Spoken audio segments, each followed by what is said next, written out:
Magandang araw sa inyong lahat at welcome sa aking channel. May bago na namang pasabog si Ivana Alawi sa kanyang YouTube channel. At syempre, dahil never have I ever challenge ang content nila, binigyan nila to ng bagong twist. Galing sa mga fan mula sa Instagram ang mga tanong na sinagot nito kung nagawa nila ang isang bagay.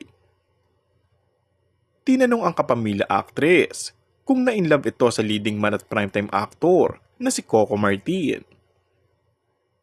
Sa point na ito, akmang kakain ng noodles si Ivana na ang ibig sabihin ay yes, na-inlove siya kay Coco.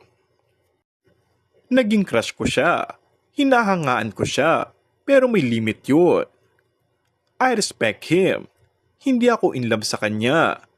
As an artista, hindi pwedeng ay in love ako sa kanya. Hindi pwede. Kailangan may limits ka. Kailangan may respeto ka sa kapwa mo artista. Pahayag pa ni Ivana. Inamin din ito na matagal na niyang crush ang aktor. Type na type raw niya ang mukha ng aktor dahil Pinoy na Pinoy at lalaking lalaki. Bukod sa kagwapuhan ni Coco, hanga rin si Ivana sa galing ng teleserye King bilang aktor at direktor. Well, bongga rin ang mga sagot ni Ivana, diba?